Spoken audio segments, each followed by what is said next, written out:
It was a long time ago when I homeschooled my kids. We started in '75. And we had a lot more freedom than you do. My kids could be gone all day, walking along the railroad tracks or doing whatever, you know, nobody bothered us. But, and they all turned out well. So I won't give you all their stories, but two of my favorite stories were in the spring. As you get toward the spring, when you get to the end of winter, people seem to make their decision then a lot of times that, you know, we're done, we had enough, we're tired of this, we want out. And so I'd get a lot of calls and they'd say, I want to prepare, I want to take them out, I want to prepare for the next week or next year.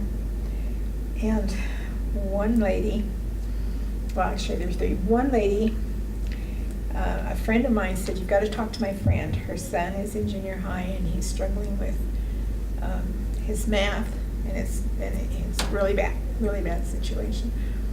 And so what should you do? So we're almost at the end of the school year, and I met this lady, and the meeting was going to start, so I didn't really get a long time to talk to her. But I said, why don't you just take him home and bag the math for the rest of the year? And she had stark terror on her face. She was so afraid that he would get behind further. And sometimes it works the other way around. Then, not too long after that, another lady called me. Same thing, junior high, struggling in math, it's awful, and what do I do? So she lived close. I invited her to come over and we talked. And I said, what does your son like to do with you? Oh, he likes to garden. Well, good. This is gardening. Okay, get him out of school and garden as much as you can. And then when you're not gardening, watch things on TV that are just a little educational. And read a book with him, but something he would like, not a textbook, you know, stuff like that. She called me back 6 weeks later. She said, my son now has a lawn mowing business. How can you beat that? I just, you know.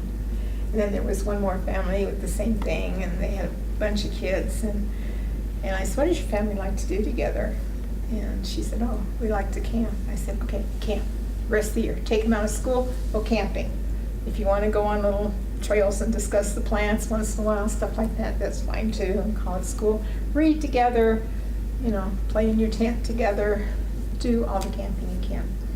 She also called me back later and said that is the best thing we've ever done. So there you are. Don't make your box small. Think big. Okay. I was asked to host this little session here, so I will introduce myself very quickly. My name is Joyce Kinmont, and like I said, 1974, 75 school year. We just accidentally ended up homeschooling, not ever having heard the word before.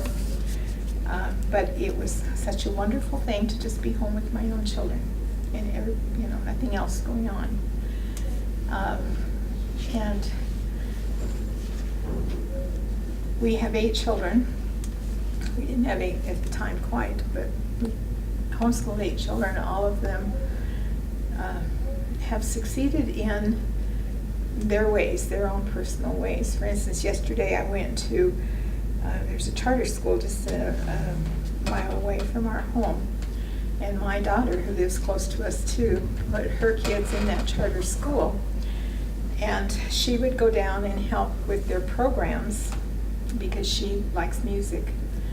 And eventually she was kind of doing the programs. Now she's a teacher there at that school. She teaches music. She's taking Pathway to get a degree so that she can get more money. But she's doing what she loves, and she's done it all along. And I went and so I go to the big concerts that the kids put on at this school. And you know, I told her husband, said, you know, I come to watch Carrie, not the kids.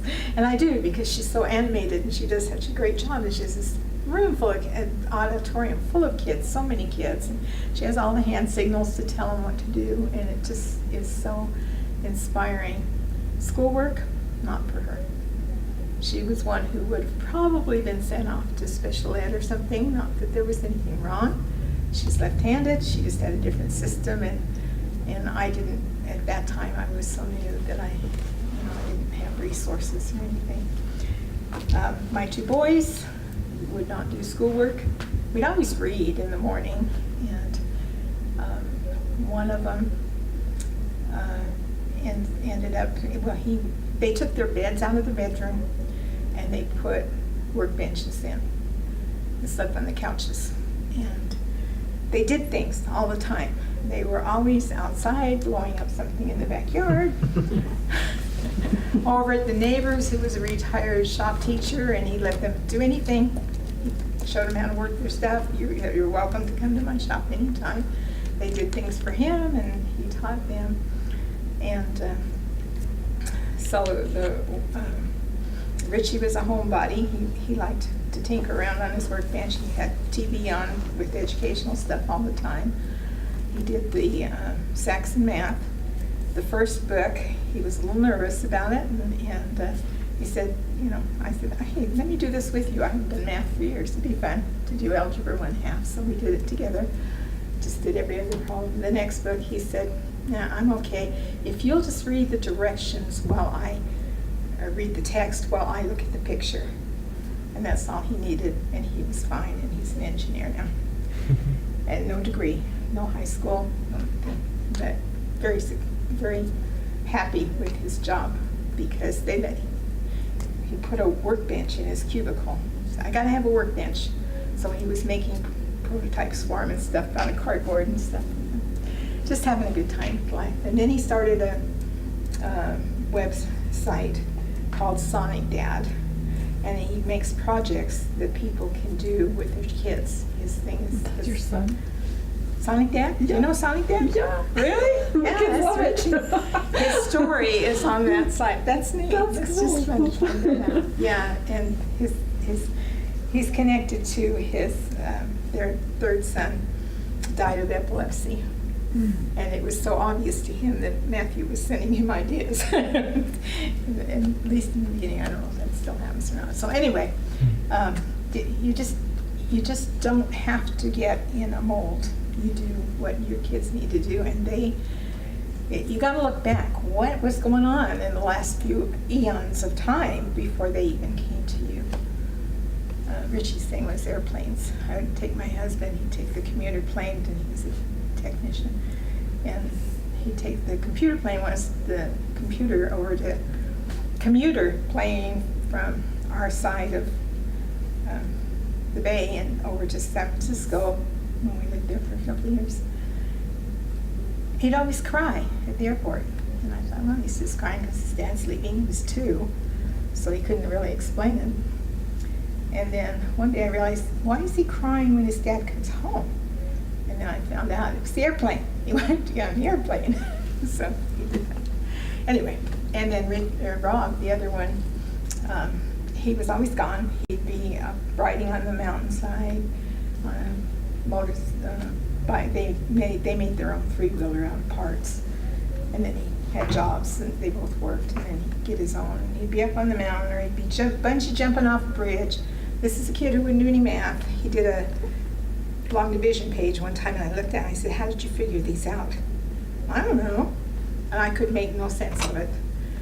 And so he'd go out bungee jumping, and everybody would flock to him, and he would measure the ropes and set the jump up. How did you do that? These people, you've got their lives in your hands. So he did stuff like that, and then they needed we got involved in theater, and they needed a little raft for a show, and that they could put, what do you call that, smoke stuff, fog on the floor, and it would, it's a big river. So they asked the boys to do that. Richie, they asked Richie to do it, the engineer. And then Hale Theater asked them to do something, so Rich and Rob went down there and did something for them, moved some, made something roll in or something. And then Rob kept doing jobs for them. So now they're building that new theater on the highway, on the freeway that you see. Okay, he had done things at the old theater in West Valley. He made the outside rim, if you've ever been there, turns differently than the inside does. He put a tank underneath so they could have water. He did all kinds of incredible things for them. And so when they were building the new one, they brought him a pad of paper and said, okay, design the stage. And he did. And it was built by a company in England. It's huge. It's phenomenal. He can, instead of just dropping somebody off a catwalk on a line, he can bring in, fly in, they call it a car. It's just amazing, and it's the only one in the country like it. He had to go to England 3 times to have them, to pass them off on what they were doing. He came from nowhere. There's no college. Well, he took a class in pyrotechnics so he could do Zorro with a Z, on the floor, but other than that, no. So the world is wide open. There are some people who just need straight academics, if that's what they're happy with, and that's their life. Like that, and that's way too long. Go ahead, introduce yourself. Well, I kind of introduced myself already, but yes, you should come up here. Do you want to come up here? Yeah. So you get in there. Oh, Allie, I didn't see you. we started homeschooling in 2014. My name is Risha Bartlett. We started homeschooling in 2014. And I ran for school board that same year, and it was a rough year. But I was trying to do homeschool and make it look like public school. And it didn't work. And I learned after finding resources that were important for me to have, like agency-based education and some other homeschool sites that I had found, that helped me shift my perspective to realize that it didn't have to be like what I thought it had to be. And it didn't have to be as hard as it was when I taught 3rd grade. It didn't have to look like that. And the kids would actually learn better if I let them learn what they were ready to learn and just supported them in that when they were ready. And so my mom's stress levels went way down, which helped my kids' stress levels go way down, and then that's when the real learning started happening. It's when I could let go of the stress of what I thought was perfect and just let things flow and realize that we're always learning. When they're doing their chores, they're learning. When we're cooking breakfast, they're learning. When we're sitting around a bowl of cereal because we didn't feel like cooking breakfast that morning, and we're talking about what we've done, we're learning. If we're sitting around the table and my son's reading the book that he can't put down that he's read in one day, he's read 4 books in 5 days of just the novels that he gets into, he's learning. I have to tell him to put his book down so he could do his chores. And I've never required him to read. It's just always been there, like, my kids love to read. And that's just something that we started as a family just when they're little. We always read bedtime stories. That's our nighttime routine. That's what we would do. And they developed a love of reading just from that. And I think example is the best teacher. I really do. So. Cool. You're up. All right, I'm Adam Helson. You probably heard me speak earlier, so I'm basically a 2nd generation homeschooler. So I was homeschooled, and then together with 5 of my good friends, we've created Williamsburg Learning, and essentially we built that on because we were all homeschooled, all of us that built it. We built that on the idea of what would we have wanted us as homeschoolers, and then built that. So.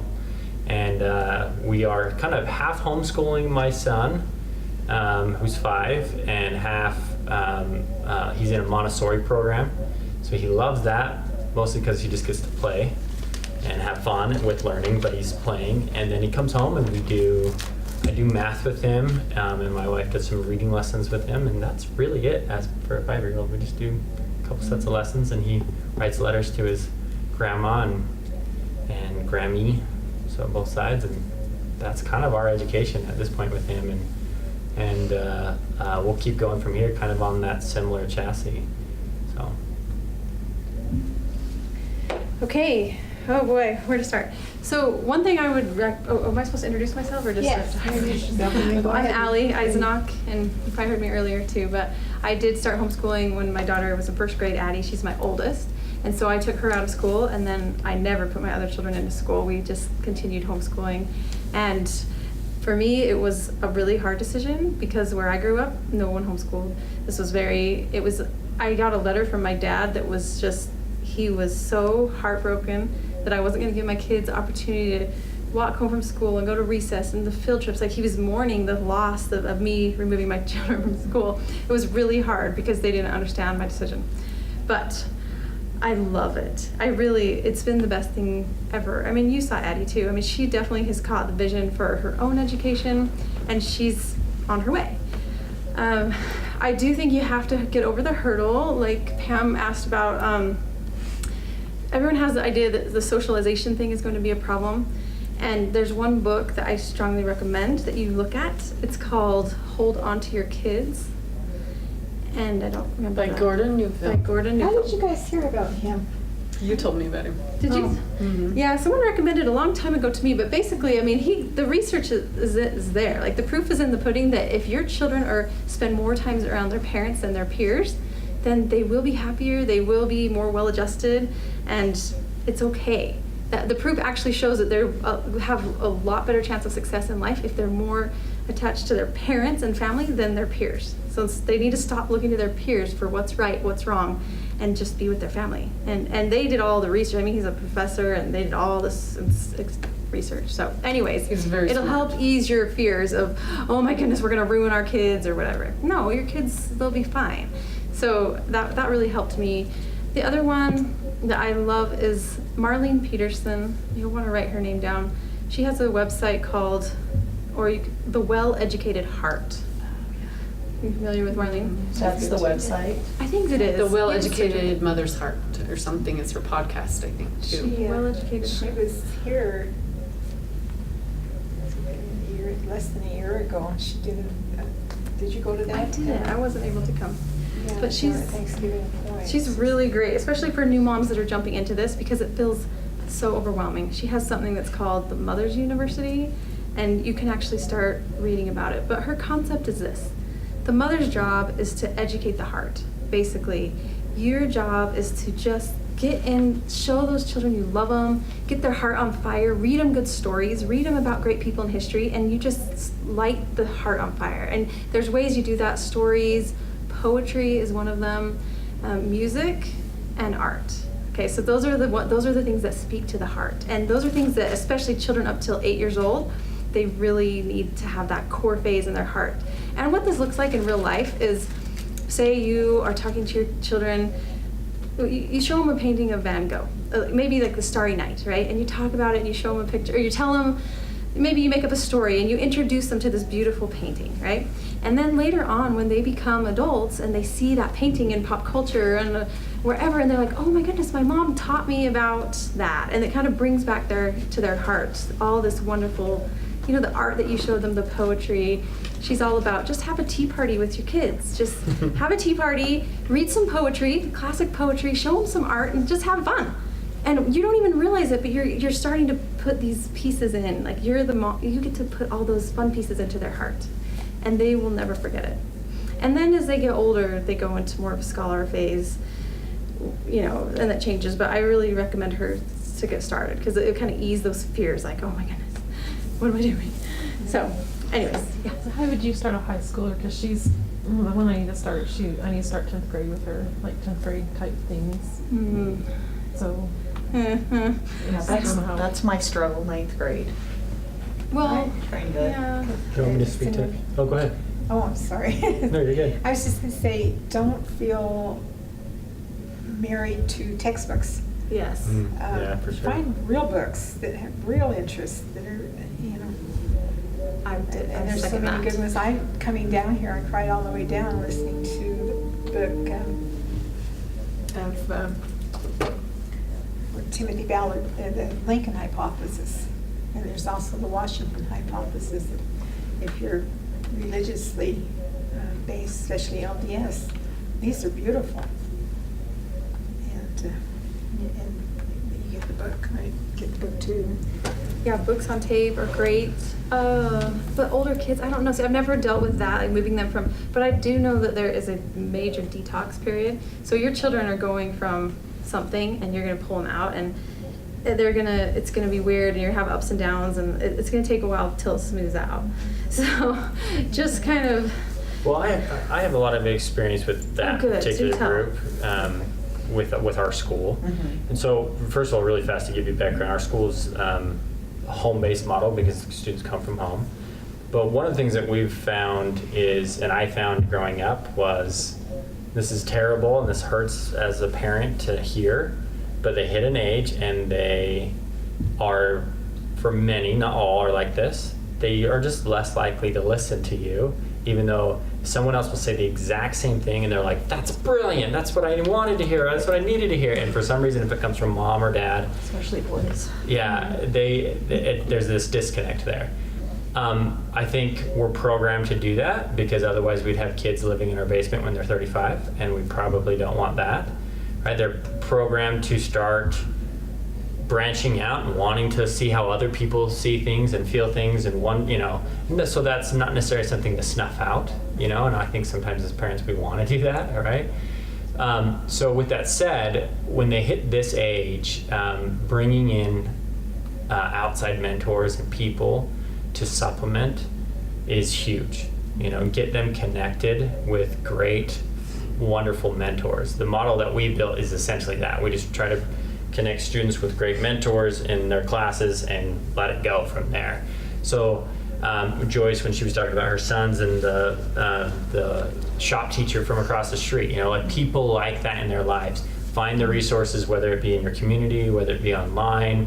In our program, we send kids on adventure trips all over the world. So we just sent a large group of kids, 50 kids, to Nepal, and they hiked up to the base camp of Mount Everest. And so we had a bunch of our mentors there, and along the way, they're interacting, they're connecting.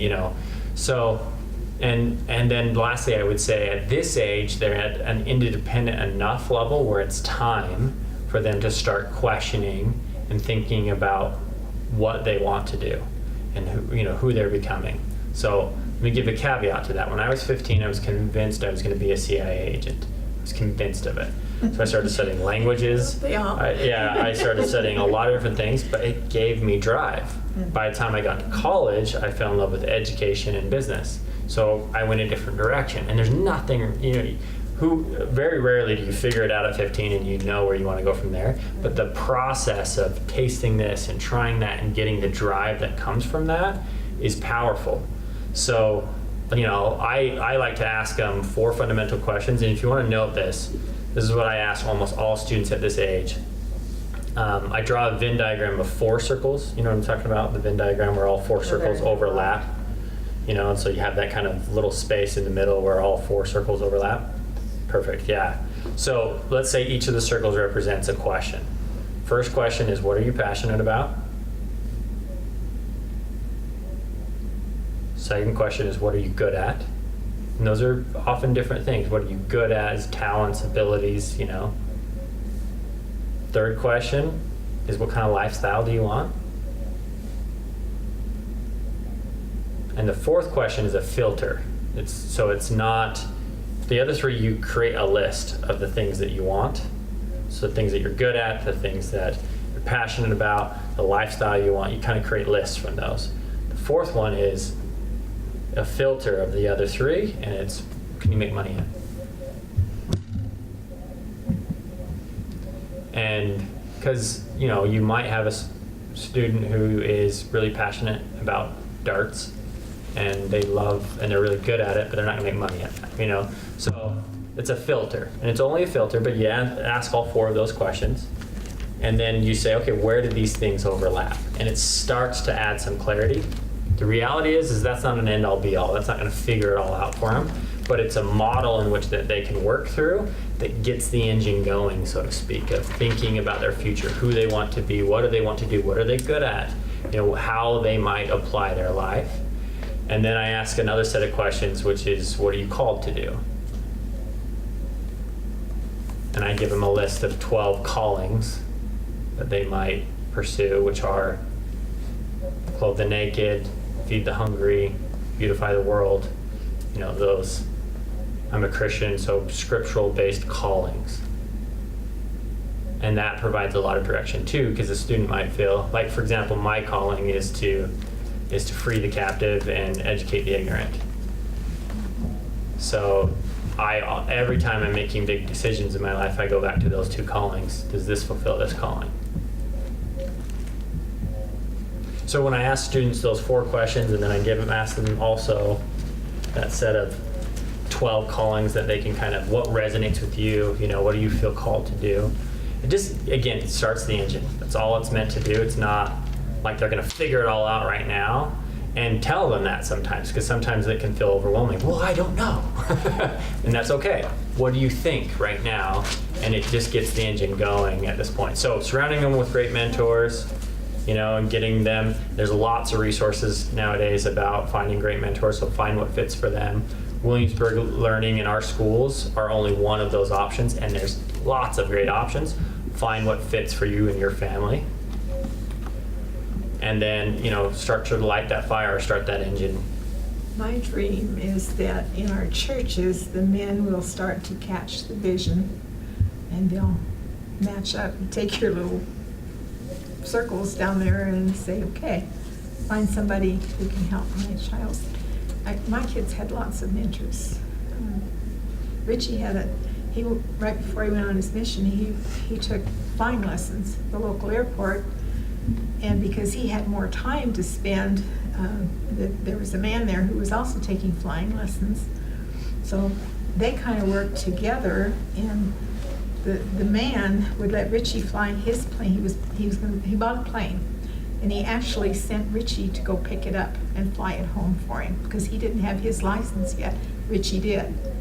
So he trusted him that much, and he told Richie, they made an agreement, and Richie could fly the plane anytime he wanted to in return for redoing his dashboard and upgrading it with more new equipment and stuff. So Richie did that, and did some flying, and then Love it.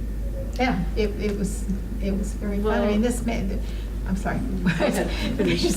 When he bought the plane and he landed it back at the airport, the guy had him take his family up. That's so great. I thought, you're 18 years old. It's just so, you just never know what's going to pop up. There used to be lots of people out there that were able to help.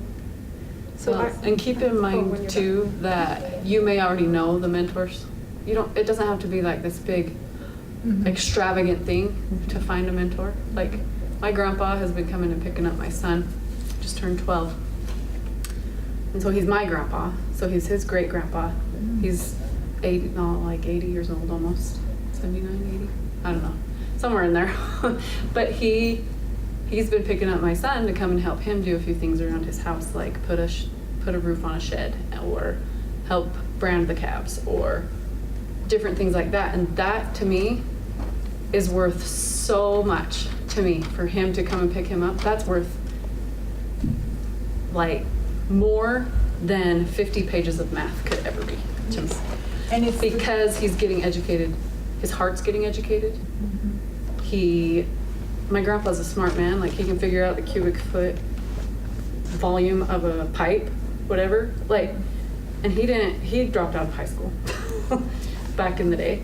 But he's knowledgeable that way, but he's just right around the corner. Like, it's not this big thing that you have to spend lots of money to get him with a mentor.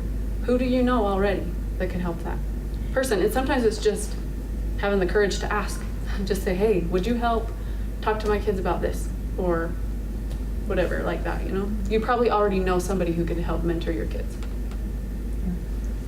So I have thought, so if you look into the TJ Ed model, which is something that kind of inspired me early on, but they do say, you know, mentors and classics. So I've really found this to be true with, as my kids have come into the teenage years, is a good book will do more to change the way they think about life than anything. So I can recommend maybe a couple of my favorite, what I feel like are life-changing books for teenagers. And then I would say you guys give some too. We'll give you some really powerful books, okay, that could really change their thinking. One that I love, if you are Christian, is a story about a man named George Mueller. And it's called George Mueller, the Guardian of Bristol's Orphans. And have you read this? Have you heard of this book? Yes, I have. Oh, okay. Well, it's awesome. The Guardian of...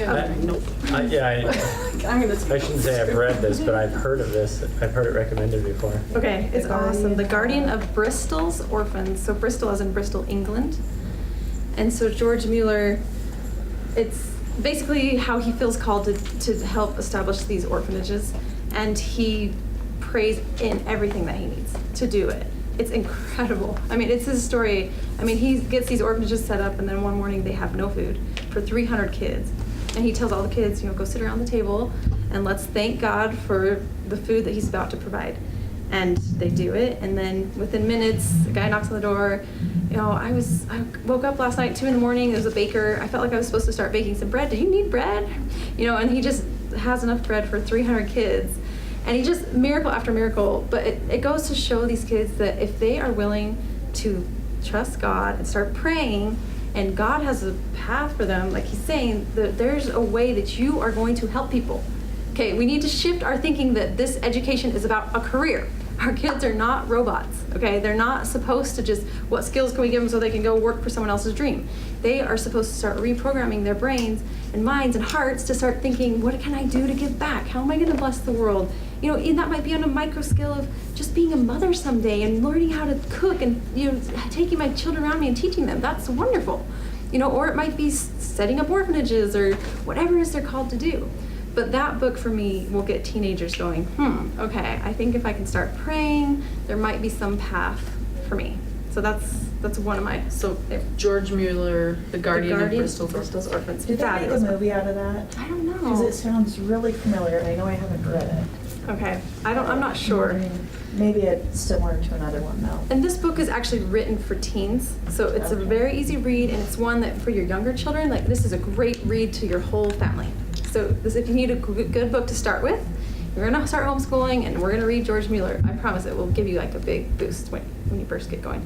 The other one for teens, and you guys are familiar with this one, I'm sure, is the story of Corrie ten Boom, which is The Hiding Place. And again, she feels called and she sees those miracles in her life, and that's a good one. And then the other one that I really like is called A Distant Prayer, and it's a World War II story. And same thing, and I guess for me, those are things that resonate with me. If you can get kids feeling like, oh, I get it, I'm seeing this inspiration that can happen, and they sort of connect it to their own life, well, maybe I can start doing something great like that. So there's a few for me. I'm sure Adam has plenty. A Distant Prayer. A Distant Prayer. I don't have the author. Do you have a couple? I mean, I know you Yeah, guys I do. did books. Okay, You probably have a whole list. Yeah. The most transformational that Yeah, you see teens that kind of. Yeah, well, you know, I would want to recommend like specific to a teen, you know, Yeah. in their situation. But with that said, if your student is, like Allie was saying, that there could be this sort of detox period, you know, some of them, sometimes we homeschool because we go, this is just going to be simply better, and it's practical and better for our family, let's go do it. And you do it for those reasons, and kids thrive in that, and they don't skip a beat, and they just kind of keep going with their education. Other kids and other families will choose to homeschool because frankly, whatever's been going on has not been working. And in that situation, there is often a kind of a detox period. And so let me recommend a couple books for the detox period if that's your situation. The first one would be A Million Miles in 1,000 Years.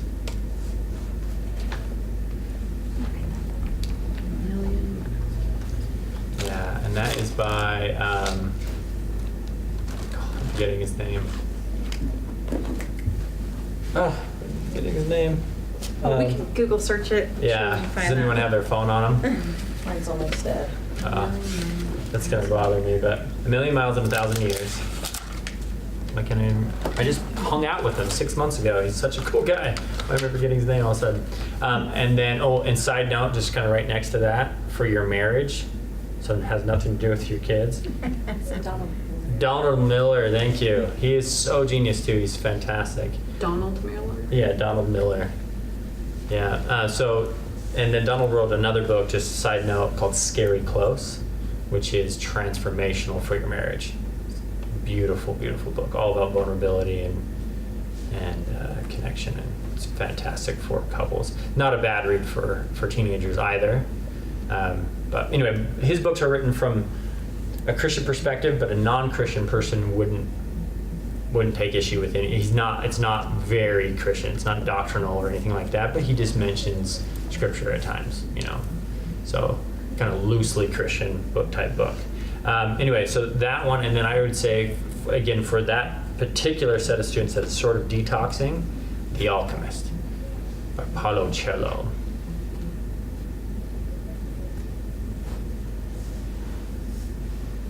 So those two, what those two will do is it'll demonstrate story to their lives and introduce the principles of story, which are consistent across all cultures. If you've read Hero with a Thousand Faces by Joseph Campbell, and basically the idea is, what is the process of living your story?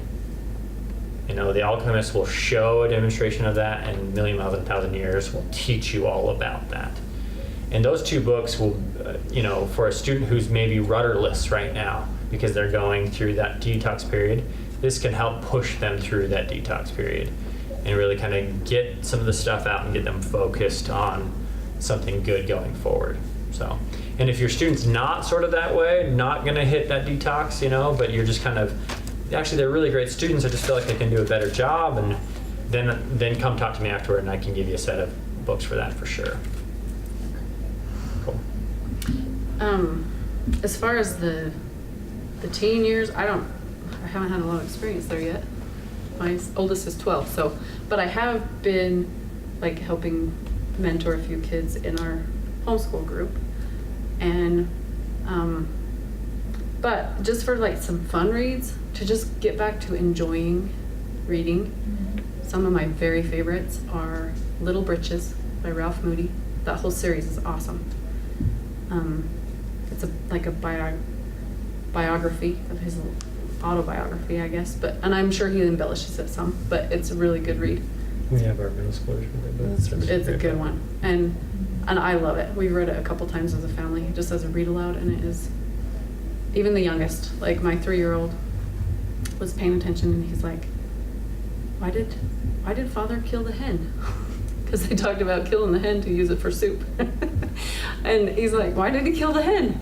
So we had this good conversation about why they would kill the hen. Where did chicken nuggets come from? And we're farm people, so we had chickens in the backyard at that time, they're like pets to them, so why would you kill the hen? They give us eggs, why would you kill them?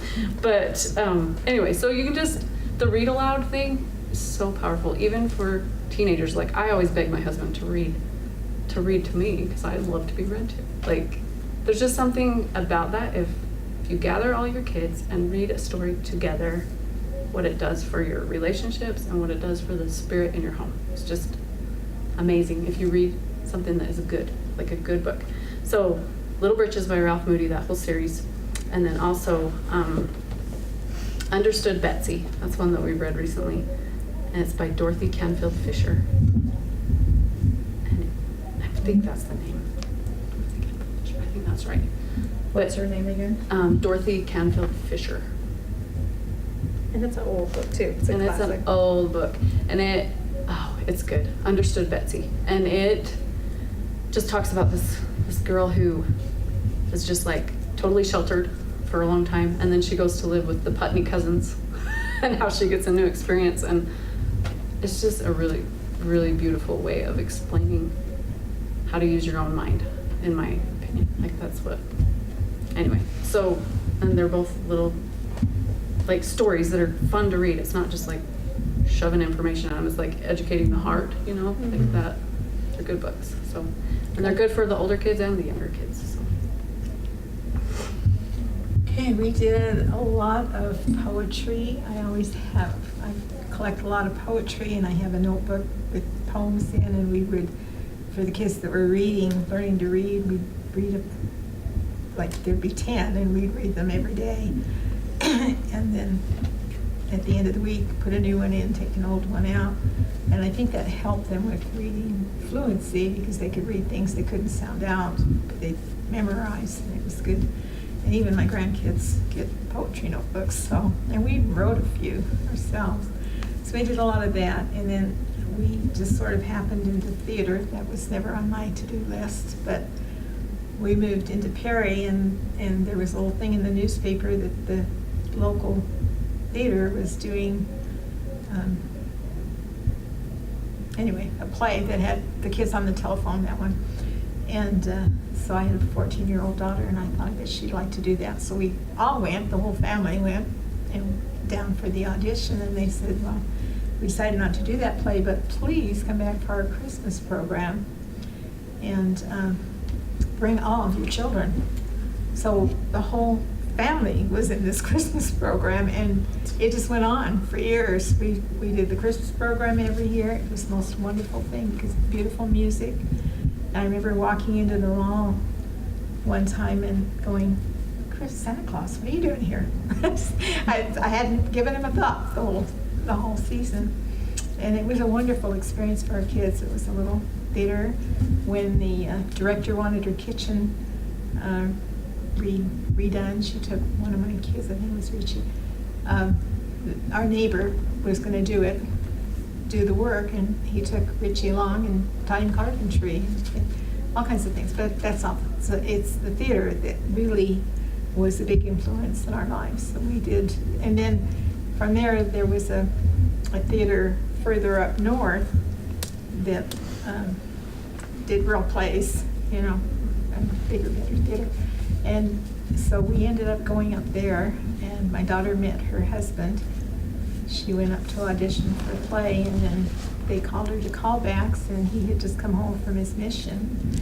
His mom, I don't know if she did this on purpose or not, but it was a play where there were 2 college-age people, and now there's a kiss here. And he said, Mom, I just got home 2 days ago. So that ended up nicely. And they did some really good stuff, like I mentioned, Big River. That, you know, that's just a wonderful, wonderful play. And Carrie, the one that sings, she got to play that part. I can't remember the name of the girl who's the daughter that they take the money, they steal the money from. She did that as a non-professional or a non-experienced person just beautifully. It was so real, because it was real to her. So we had all those experiences, but we had a few, and my girls watched a lot of musicals, you know. Our whole family went to see Debbie Reynolds when she came to town once, because they all knew her. I mean, even the ones who were adults. The one book that was sort of named as our family classic, and I can't remember the name of it, but it's a Gerald Lund book, and it's the one where I think it was Star Valley probably was the setting, and some bad guys come in and take over, and they put chips in everybody's neck. And we loaned that out to a lot of people. I should remember the name of it. But anymore, when it comes up, I won't read it anymore, because it's over. It used to be really important to us, but we're so far beyond that now. You know, it's not scary anymore. But the boys made me read that to them, like you said, in 2 nights, in 2 sittings, and I was just, can we just? So, and another favorite was Jane Eyre, and that, of course, was one of the plays. And my girls were really influenced. In fact, somebody was talking about it just the other day, and some that you've mentioned. Jane Eyre, really? Yeah, and then the My boy's gonna love music of the that. night. Yeah, well, I have 6 girls and just 2 boys. My wife loves that book, and I always call it the worst book I ever read twice. Yeah, and then there were some at the high schools, because 2 of my girls that went to the high school part-time were in the madrigals, so they were big on the Phantom of the Opera, and we drove to California so they could see a show. And the reason for going, we took a couple of teenagers with us, and so Cool. we didn't do a lot of, well, I don't know, my kids did, they read books. But, and that Little Britches was highly recommended. That one is, it's just Yeah. so good. And It also is. Little House on the Prairie, that's the standard. So did any of you guys have any like specific questions about maybe, other than we did address the kind of how to get started approach, and then the books are kind of along those lines as well, but How do you, like, when they graduate from from homeschool, how does that happen? And how, if they go on to college, how do they recognize that they've graduated? And how does Yeah. that work? Yeah, so let me give you kind of a range of options that you'll run into. First of all, really at this point with most schools, they're so used to having homeschoolers come to them that the diploma no longer really matters. It really is true. Yeah, in fact, really you could probably blanketly say the diploma doesn't matter at all. What does matter is 2 things. And homeschoolers do lack one of these 2. It's a transcript with grades in classes, and from that they can see difficulty level of classes and so forth. So one of the things that homeschool families will often do is create their own transcript. And they'll essentially detail out exactly what they've gone through and what they've learned and so forth. You want to make it as succinct as possible because administrators don't love being given lots to read. So I just highly recommend if you go that route, make it really succinct and simple. Try to match it to probably something similar to what they would see, but feel free to embellish it with, but here's the depth there, or here's what we read, or some extra things. So you can kind of create your own homeschool transcript. There's even some tools online or some templates online that you can follow with that. And so you can create that, but that's not even totally necessary either. What really will be necessary to all stateside schools is going to be an ACT or an SAT score. And if they have a strong ACT or SAT score, well, this is how colleges in the state of Utah, at least, and most of the Mountain West will judge things, is that if your student gets, for example, a 32 on their ACT, which would be very high, and the average of the students getting into that school is, let's say, a 30 or a 29 or something like that, like it is at Brigham Young, then what will happen is your student will likely just be a shoo-in. They won't flinch at that. However, when they do, the homeschoolers can get kind of a little bit held back is when it's side by side, and let's say your student has a 29 and a lot of other kids that they're deciding from have a 29 as well. Then they're going to go, okay, what's the next thing we're going to look at? And that's when they'll look at a transcript, they'll look at GPA, they'll look at difficulty level of classes. Now you can counteract that with life experience, travel, resume builders, right?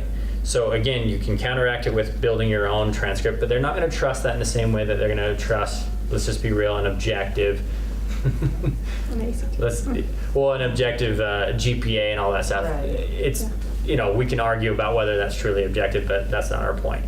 But they will look at that side by side and they will favor the student with more data points, is what they will tell you. So create more data points by creating a lot of world experience, field experience, starting a business, travel, resume builders that can help set them apart.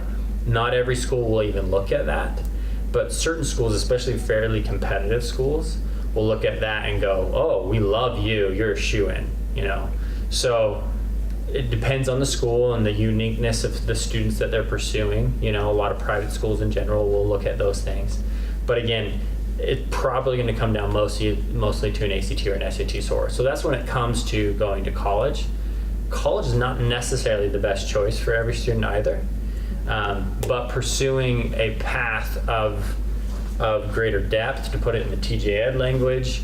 They need to go into a depth phase, at that point. And so that can be, military, that can be, any number of things that they can go into that immerses them into kind of forces them to grow, and immerses them into an experience where they go above and beyond. A lot of, LDS families, of course, will go, or the students will go on missions, you know what I mean? So that can definitely do that for them. But some not, so it really depends on the student and what they need, it's an individualistic thing. But so that kind of gives you a perspective on what will happen at that point. At Williamsburg, just FYI, if that is a consideration, if you want to look at it, we're accredited, so they do, they're not, you're not having to do a homeschool transcript. You just do a normal transcript with us.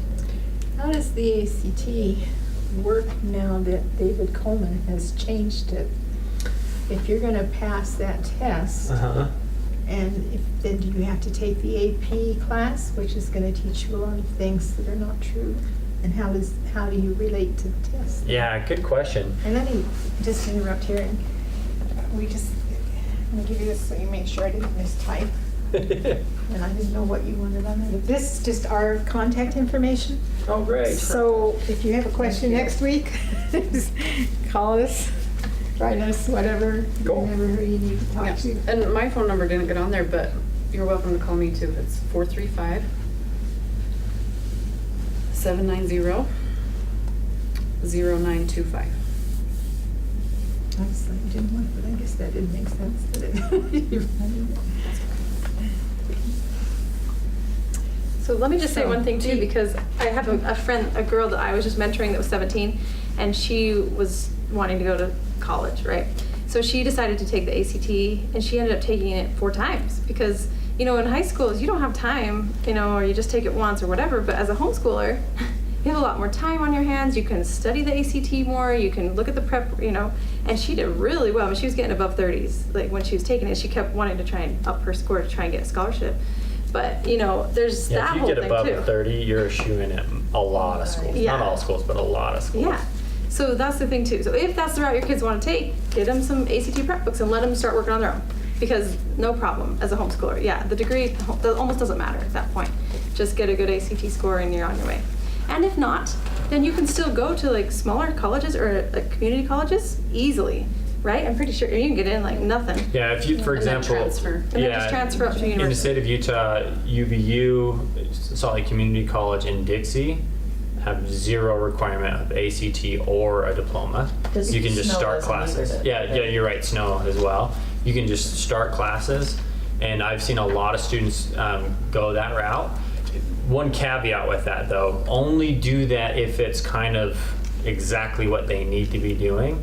Some homeschool families, and this was sort of my family's mentality, and a lot of the families around us was, we're outside the system, so we don't belong. So we have to find a back door.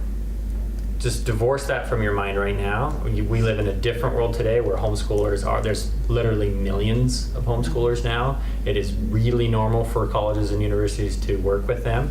So you don't have to find the back door in. Now, so let's say they struggle with the ACT and they're getting below a 20, then that might be a good option, really below a 17, and that would be a good option because a 20 you'll still get into quite a few of the schools in the state. You know what I mean? So don't stress about those, like I have to figure out a wriggle my way in because we didn't go through the system. It's not that way anymore. Go get a really good ACT score and you're kind of set, and if not, find the school that fits you best anyway, and you'll likely get in it most of the time. So. Yeah, that's kind of the big secret that a lot of people in public school don't want to hear, honestly, is because the degree almost doesn't matter in a lot of ways, at least in my experience, seeing these kids go right into college. So you get kind of a little fast track if your kids want to try and get there quicker, or if they want to work on their ACT, you kind of move quicker through that, So don't be scared of that. I think for some boys, it's a good idea to get a skill that you can do with your hands, and then use that to put yourself through college. It used to be, I don't know, something in me doesn't want to play that college game because of the expenses. Mhm. Expensive indoctrination. Yes. It just ticks me. It's what it does. I'm not. I don't want to be in David Coleman's database. I just don't want any part of that. He doesn't Like bite his- though, I promise. Oh, I'm yes, just he kidding. I'm does. just Oh, kidding. yes, he does. So, but it's hard because it's been a while. My kids have all been successful without that. Two of them Tina got a scholarship from the drama department of Weaver, and she called home and said, I don't even want my name on the program. They were doing Man of La Mancha, which has the possibility of going different directions. And so she left and went to work at Penny's then. In the first full month she was there, she won all 3 employee awards. It had never happened before that one person earned them all. So it has to do with the openness of the life that went on before. I mean, it's not, I didn't do anything brilliant. I was just there, but we just lived. We just did things. We didn't get in this box all day long of Limiting doing yourself. that. Yeah, it was just an open world. And can I just give a vote of confidence to that? Really, there's just so many ways to make a wonderful life, and what it comes down to is them owning their life, and oftentimes the results of homeschooling is that you don't get dependent on a system or other people to kind of figure it out for you. It's one of the best parts about it, and so you kind of find your way, and you'll struggle. Everyone does, but you find your way, and your kids will struggle, and sometimes we think, oh, they're struggling, so I must have done something wrong. No, struggle is part of life. There will be, in this period of transition, there will be some roadblocks. There will be some difficulties. Just expect it and react to it in a way where you'll be proud of your reaction 10 years from now. Meaning you looked beyond that and you saw the big picture. Don't let these things get you down. You're gonna question yourself. You're gonna vacillate. You're gonna ask yourself, what the heck am I doing and why am I doing it? And just look at the big picture, the long-term results. When they're 35, what are they going to care about? And build that, not play the game that the Joneses down the street are playing, We make it harder than it needs to be. Really, Yep. we do. And there's also a pathway, which may not be intellectually the best thing going, but if you just in need of that degree for some reason. Well, and also really look into entrepreneurship. Yes. The cycles of history. Jacqueline Smith came and did a presentation in Bernal about that one time. And Shannon Brooks, I think, talks about it too. Monticello College is another option for post-high school stuff. It's in Utah. But entrepreneurship is the way of the future from what I'm learning from those pieces. We've got to go back to the apprenticeship model and things like that. I think that's super important for freedom. It I really is. do. It really is, and that's why I think I'm so opposed to To college. giving to so much of college. Mhm. So now Clayton Christensen and Henry Eyring wrote a book about disrupting college. Henry Eyring's now president of BYU Idaho, and Clayton Christensen doesn't get much better than that, but I don't know what's going to happen. I keep waiting. When is this going to bust open and there's going to be more variety, more choices?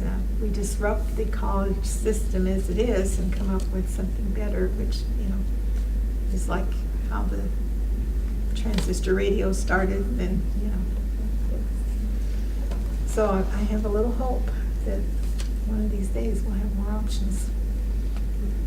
Well, I think we do have more options. We're just blind to them. Well, I guess more options are being more. No, we just can't see them yet. visible, Or yeah. But the pathways are opening up. There are constantly. lots of options. Even for, Joyce started homeschooling in the 70s. My parents started homeschooling in the 90s. And there's probably way more options from the 70s to the 90s. In the 90s, and there's just a billion more today. There's so many pathways. One thing that Joyce mentioned too is a skill. there's so many young people that would just benefit from just go get a trade, go do the 5-month licensure. You'll come out of that probably making $40,000 to $60,000. Then that gives them a lot of options and stability to figure out from there. They don't necessarily need to do that for the rest of their lives, but that can be a fantastic path forward. And I don't know how many kids grind their way through college and don't love it, come out with even some debt or at least nothing other than the degree, when they could have done a lot better during that. That's not everyone's path, but for some reason we sort of poo-poo that path because it's working with their hands, or somehow it's less than college. It's really not. It's in so many ways more than so. So many boys are meant to work. in this country. Yeah. Yeah, but then we don't have anyone to do the work, those. Right. Well, and by the way, now they're valued so highly. Yeah. They're paid They're paid well. I mean, especially for how quickly the investment, the return on your investment, the ROI, it's much higher, at least in those first 10 years. So if they don't know what they want to do, it gives them time to figure that out. So there's a lot of options out there. Oh, yeah. We probably or should we go? Are we supposed to be done by now, or what time is it? We're here till 5. But Oh, are we? yeah. Oh, I didn't realize. I thought we had an hour at the end that we had to go back in there for. I don't think so. 'Cause looks like we got He a said lot you of- didn't have to go back, we didn't have to go back in. I want to give you So this workshop is article. the There end. are 2 articles that I think are very valuable. One is the one that was a handout. I didn't realize that was going to everybody, so they wouldn't know what it was for. But in there, that's Samuel Blumenfeld, a wonderful researcher, talking about the history of the public school system. I think everybody needs to know that, and you need to be able to share it with people. But his question in there, in the first paragraph, was why did early Americans give up? They were more educated than we are. I mean, read the old stuff if you can. Why did they give it up? Why did they let Horace Mann do that to them? And he said, nobody ever asked the question. That's the problem. Well, the same thing happened with the LDS people in Utah. They had, Joseph Smith had schools. They started it as part of the gospel. Schools, education is religious, really, because it touches your heart and your mind. So in Utah, they had their own school system. It was doing fine. But the Horace Mann thing, the whole idea caught up with the saints in Utah, in Salt Lake. And Brigham Young said when it was first introduced wherever, Brigham Young said, I call that man a miserable apostate. He even brought up the idea because the Horace Mann stuff, this whole idea of having a public school system for everybody, one school class for everybody, then you automatically have to go to the lowest common denominator, or you have kids fail. That's why the school system never works. It doesn't. It just doesn't. It's unconstitutional, or at least principles of freedom, to do this and force the taxpayers to pay for it. That is legalized plunder. Is what that's called. And then the teachers' colleges, that is where all the bad stuff comes from. And Horace Mann set those up. And President Packer, your LDS, has stressed that this is where all the garbage comes from. I don't use that word, not necessarily, but because nobody's watching them. There are no restraints on what goes on in those teachers' colleges, and every new stupid idea that comes up is going to show up through, and then the people in the media who go out and do, and people who do their studies and so forth and come up with results that tell you that little kids should be in school, and all of that. So anyway, so they made that our ancestors, your ancestors. My wife is saying I have an emergency, Oh, so I better okay. go get her because she's stranded at a hotel. Okay. Well, thanks for coming. Thanks, guys. We'll see you. Thank you. So, and then he made it mandatory. Why would any Latter-day Saint accept that when that is so deep in our doctrine? Why would any American, a country set up on freedom principles, be okay with mandatory school? So, why did the Mormons give up their schools? The church leaders begged them not to. George Buchanan. Is it free? Is that It was free. It was free. And Yeah. the church schools did cost money. They had to Yeah. help pay for the teachers. And so, And yeah. here we are now. My book will tell you all about Why did we meeting accept, principal.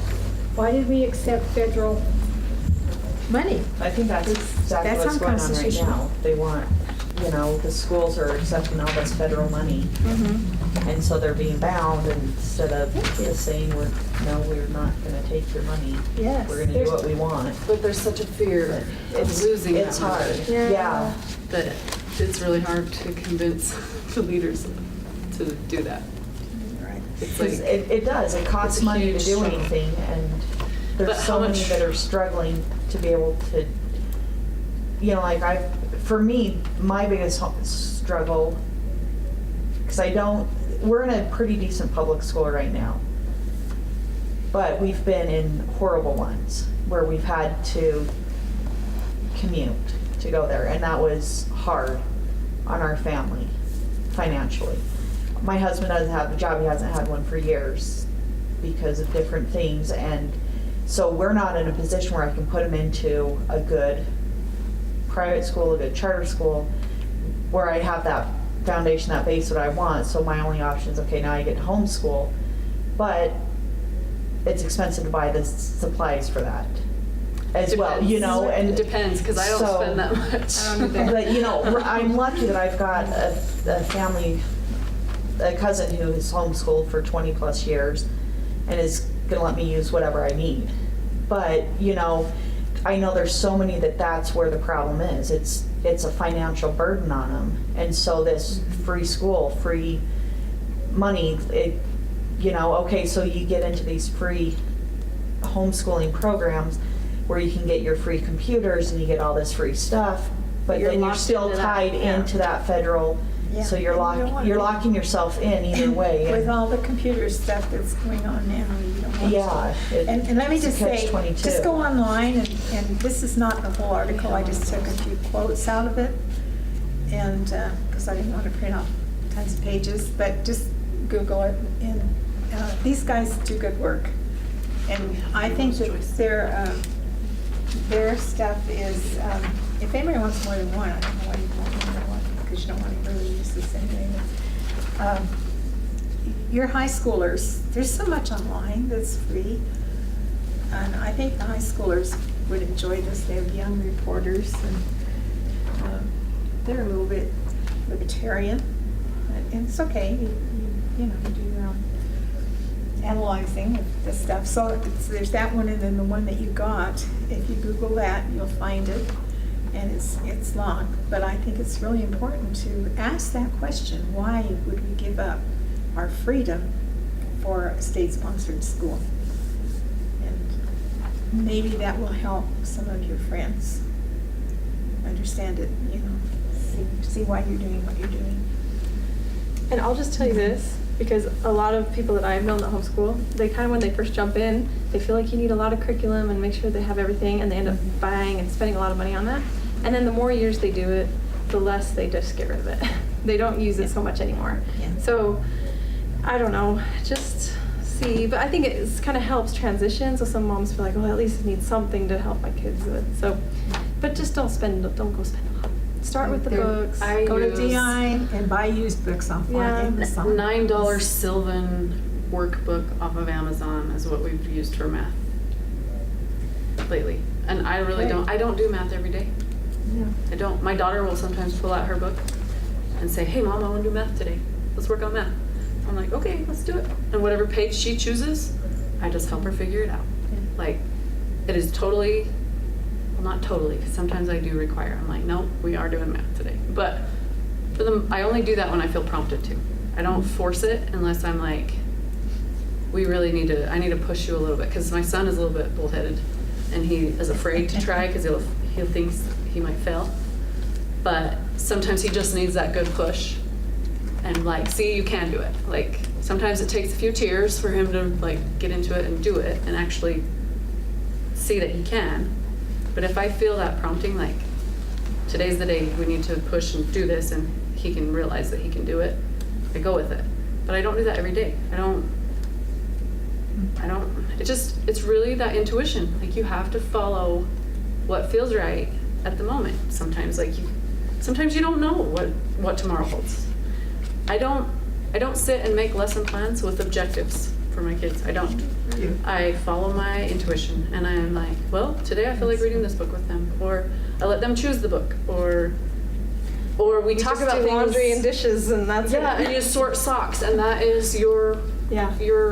math lesson for the day, or you sort the forks and the silverware. With your older kids, when they go to like harder math and things, do you kind of let them explore that, or they're, breaking off into like algebra and geometry and things like that, or do you?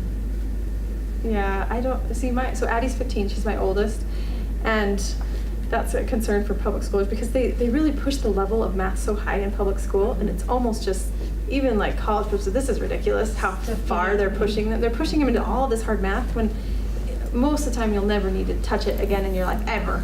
And so for me, it's just basics, like making sure my kids have the good basic skills of math. So I don't really know. Honestly, I can't answer that question, but all I know is for me and my husband is we both are business owners, and we know what kind of math is practical within the real world. And so we try and help our kids learn basic practical math. Because honestly, in my experience, do you guys ever use algebra and geometry in your everyday life? Not really. But some kids, if you want to be an engineer or whatever, sure, then there's value in that. So it just depends what their goals are. If college is their goal, then they might need a tutor. Yeah, so you may have to hire a private tutor or just at least get the books in their hands. Find a friend. Or start reading. Well, and I found that if you turn that over to them to make that choice Yeah, of when they're to old be enough. ready, and they're ready for it, those resources will be right in front of you, and you'll see where they are, and you'll it doesn't have to be, like, you have to take a step into the dark sometimes before you can see the light at the end of the tunnel, Like, just take that step. Like, if you feel like, well, just back off and let them just do their thing. Like, just let them do their thing. Like, don't get overworked about, well, they're going to be behind if I miss this year or whatever. Yeah. Because it's not like that. If they're ready for it, they'll ask the question and they will learn it. Like, that's my philosophy. I have a son that is really into tennis. Can he still play on the high school team if he? Yes, and yes. Okay. So that is something that you can't do for sure. I know a lot of homeschoolers that run track and they do sports, or you have a lot of rights as a parent that most people don't realize. So you can go to your district and just say, we want to homeschool, and you'll have to sign an affidavit. I don't know if you guys know about that. You do have to sign something with your district. But in Utah, it's really nice. You only do it one time. It used to be you had to do it every year, but once you sign it, then they won't bother. Every year they'll just send you the paperwork and you never have to do it again. And you have 30 days after pulling them out to notify the district, I believe. Yeah. And then I would just they have all the paperwork. This is something they're pretty familiar with now. I'm going to homeschool. How does this work? Give me all the information with your school district. But read it carefully now, because I know Eagle Forum had a concern about your kids getting, that they're going to ask for or insist on putting your child in their database. We have to watch for that. Okay. I don't know. We're just going to have to be careful. You And can- I was going to tell you. You can write your own thing, notification to the school. Yeah. The district. You can just say, I am hereby pulling my kids out and homeschooling. I mean, Just it can be be worried. something that simple. You can just notify the district. That's all you have to do, and you can just take it to the school. yeah. And you want to make sure you have your you have to have it notarized. That was just a slip of the tongue on part of the legislator. There's no good reason for that. Yeah. But okay, we're happy. Just don't, last year at the legislature, some nice grandpa proposed to his legislator that every homeschool family get a stipend of $100 or something. I said, no, stop. I don't want your money. No, money always comes with strings attached. So we just have to be very vigilant, because they want us on those computers, and they'll do it any way that they can, because it's what's driving the money. And let me say one thing really fast too. I've noticed with my kids, as they hit older, the teenage years, they do want the social. And so some of we've done the Commonwealth schools. Have you guys heard of Commonwealth? So how can you look that up? I don't know. Ask around if you know anyone that homeschools in your area. Say, is there a Commonwealth school? So that's sort of like a co-op? It's a co-op, yeah. Okay. And it's based on a system program called LEMI, L-E-M-I. And you could look up LEMI. That's Melanie there. Anelity Mill. Melody Mill. Milne is her last name. And it's She's doubtful. And it's basically a co-op, but there's a lot more structure. And they have training that they do for the teacher. So, the mentors, I guess is what they call them, are trained in these areas. So they'll do Shakespeare, and they'll learn history, Civil War, and Revolutionary War. And, there's some really good value in it. You have to really be involved as a mom, because kind of how it works is you give back, or however they're going to structure that. And then there's some cost involved. But it was good for my children to get this network of other teenagers happening. So that would be really valuable to look into if you want. And again, you can try even a year at home or see it might be something fun to consider. My kids have really liked that. And now my kids go to Kimber Academy because I'm teaching there. And that's a fun option too, if you have something like that around. But there's cost involved with private schools like that. But I do know that as they hit 12, 13, 14, they do want that a little bit more. On the math, if you want, but I bought a few Saxon math books just to have, and I buy them always used, so I find one that's not expensive and one that's old enough to not have any of the new garbage in it. Just because I want to have that as the kids grow up. I don't want them to disappear. So, you want your own collection of books, and I'd rather have a history book written by Tim Ballard or even, what's his name? Anyway, almost anybody in the public school system. So, and then also, as for Gordon Neufeld, what happens is usually when the kids hit junior high is when their allegiance to the family transfers over to the peer group. And that's why so many kids rebel if they're going to against homeschool. It's not that hard to change that. If you're just aware of it, it's not that they shouldn't have a peer group of friends. It's just that they shouldn't have the priority of the peer group. Because when their attachment is with their parents, then the parents are leaders. And they want to be like their parents. They want to walk like them, talk like them, dress like them, think like them, maybe do what they do. And when that allegiance transfers over to the peer group, who's going to lead? There's nobody there that speaks correct grammar, and so I highly, and that book's only $11, but there's enough videos to get you started. But I found out that the book is very valuable too. And That's the Hold On to Your Kids book. Yeah, hang on to your. And if you just search on YouTube for You'll have no trouble Dr. finding Gordon Neufeld, and it's Neufeld, right? Yeah, Something like and that. Gordon's Gordon, and NUE. Or NEU or NUE. I'm not sure which way it is. One of those. I think it's NEU. It's E instead of a W. NEU. He's Canadian. FELD. It's Neufeld. Neufeld. And I watched that video after Joyce told me about it, after talking to her on the phone about it, and I was like, wow, this is like golden. So simple, So good. so pure, and there's one that it's the one I first found. Well, it was Marlene Peterson that put him on her website. That's how I learned about him. Your kids need you more than friends, something like that. It's a good place to start. And then there's lots of them. Kids need us more than friends, or something like that. Yeah. It's a good one. But there's a lot of good ones. And it's TVO Parents is the YouTube channel that has quite a few. TVO Parents. And it's like a Canadian parent network or something, I think. But you guys are gonna have so much to do when you get home. You're gonna But where to this start? is the number one thing. If I could say work on one thing, it would be relationships. Just let go of every expectation academically, let go of it, and just bond with your kids. Just read fun stories with them. Just go camping, like what Joyce was saying. Just do something good that is going to bring a good feeling to your family and bond with them. That is, without a doubt, the number one most important thing to me is the relationships. Absolutely. Amen. Yes. That's Yeah. so true. The academics will come if your relationships are there. Yes, I totally agree with that. And even if And you're especially because you value it. Mm-hmm. And so, you know, And even if you feel like you can't get your kids around to read a book even, just go sit on the couch and start reading.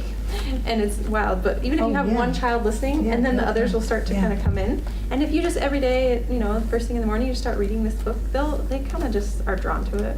So just try and remove that force element. Like I was talking about earlier, it's true that it's not a correct principle. You know, as parents, we do need to set guidelines and make sure that our children are obeying and being obedient and learning those things. But when we turn to force and say, you have to do this and you have 4 hours of homework before you can go outside, I mean, that's just not a healthy environment anymore. So just keep that in mind.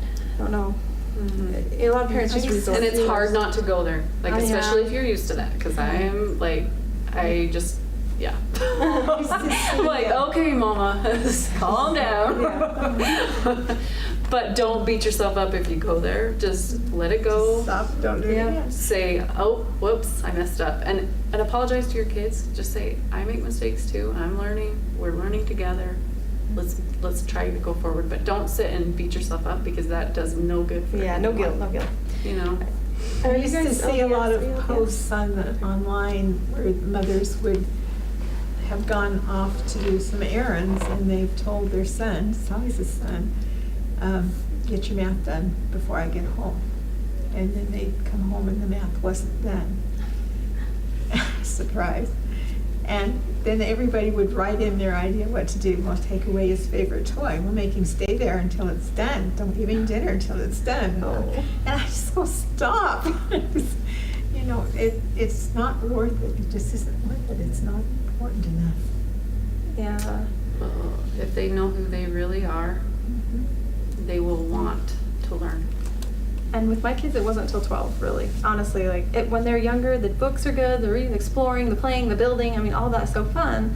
But at 12-ish, 13, then they start to see that they're going to own their education, and if they want to learn something, they have to do it. And at that point, they're responsible enough to start doing it. So, but I was just going to say too, since this is an LDS audience, I don't think Adam's LDS as far as he's marriage plus. Anyways, truly for me, like the more I've done this, the biggest thing that the Lord has impressed me to do is just make sure the scripture reading happens every day. If you are reading the Book of Mormon with your family, just listen to the promises of the last general conference. I mean, it almost is, it's just the answer to all of it. And in my opinion, it honestly is. Just make sure you read scriptures as a family.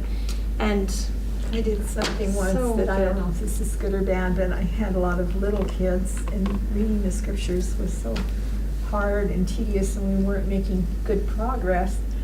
So I went through, it was a lot of work, so I didn't do it for too long, but I would just mark certain scriptures that we're going to read today. And they all had their own books, so I'd have to mark it, you know, just to try to, and another time I started writing my own set of short version of, at least for Nephi's story, you know, Nephi's story. So, I don't know. But I Well- think sometimes you have to adjust to what your family can do. Right. Yeah. When we read sometimes, I'll have my kids pick where we're reading. Like, they get to take turns choosing what they do for that day. And we don't do it every day. I'm not perfect at it by any means. But we always try to read something before we go to bed. But I try to do search, ponder, write as part of our school I'm trying every morning, but I'm not perfect at it. But I know how important it is, so I keep trying. But there's a different feeling that comes in our home when we do that. And we just read maybe one verse or maybe part of a chapter, or maybe we look at a picture that has a scripture story tied to it, like a painting or something. And then we'll talk about that story, and then or read a reference to that story, like a verse, and then have them write in their journal about what they got from that. And I don't judge what they write. I just let them write it. I just let them go with it. And my son, he likes very few words, and he'll write just like 2 words sometimes. But I have to watch it sometimes and not tell him, well, that's not good enough, or whatever. Like, sometimes I'll say, well, today I want you to write at least 5 sentences. And that's like pulling teeth sometimes. But it's theirs, you know, like, it's their thing. It's what they took from that. And I don't know what they took from that. I don't know what's going on in their brain, but they do. So if they write that, that's what they write, you know? So do you guys have structured school time? Like, I'm like from 8 to 2 or 8 to noon, whatever. I'm that you trying. This is set aside, this is school time and. My like wannabe schedule, which I'm working on it, is 5 to 7 is my time. It's my study time. I get to get ready for the day and do my personal study time, because if I don't do my personal time, I have a hard time being nice that day. Like, I've got to fill my own cup first before I can really be good with my kids.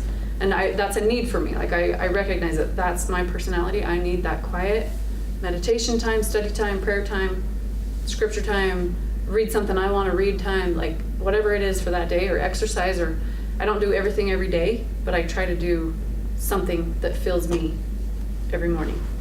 And so 5 to 7 is supposed to be that time. And then 7 to noon is supposed to be, I'm totally present with my kids. Do I do that? Not as consistently as I would like to, but I know for me that's a routine that is good for our family. Like, I've felt that impression that is going to be good for our family. If we go 7 to noon, I'm totally with them. Breakfast time is part of school, chores is part of school, academics is part of school, like whatever we're feeling that day. Or if grandpa comes and says, come help me, that's part of his school that day. Like, and then for the afternoon, it's more free. They get to have time to play with maybe some friends down the road that are homeschooled too, or they get to play with each other. They get to have, like, build with blocks. They go outside and play with the animals, whatever it is. And then I just get some more just time to work on my projects of what I need to do, like housework or whatever that I've got to catch up on. But in the afternoon, or try to work on a business project, since I'm trying to build a business and stuff right now. But that's kind of, I found that just even an hour of academic time a day, like, my kids are, and they'll choose it. Like, my son will sit and read a book. He's been on the Michael Bay series, The Lightning Thief, or whatever. Or The Prisoner of Cell, no, The Lightning Thief too. That's a different series. Yeah. That's a different Prisoner of series. Cell. But Prisoner of Cell 25, he started reading that like last Friday. And I think he's on like book 6. And he's probably finished that since I came out to this conference. Like, he just reads like so much. And he's never been required to do that. He used to hate reading. Like, when he was in 2nd grade, he did not want to read chapter books. He would refuse. He would read picture books over and over and over, but he would not read. He would not pick up a chapter book and start reading it. Well, something turned him on to doing that, and then ever since then he's not wanted to put them down. Like, he just reads all the time. And so you don't have to force kids to read for them to like reading. Sometimes they like it better if you don't force them to read, you know? It's true. So Also, some people compile notebooks, history notebooks, and they'll put the timeline of the world and put stuff on it. You could do that, or you could just do something else, you know, keep records of the books you read or something. But one thing I realized that I would have done that if I had thought about it is when your kids are through with school, and you asked about what's graduation like, it's whatever you want it to be. They have something concrete to show for the time you put in. So they may keep them, they may not. well, and I have to add to my comments. My kids are all elementary age. So when I say our academics, I think that is sufficient for the elementary ages. But I think when they do get older, I think that it is important for them to spend more time in things that they're passionate about and things that they need to learn for their academic base, but if they have that good, solid foundation, they're gonna choose into that. If you lead the way in the right way, I really believe they'll choose into that, just like Addie. Like, I really believe that.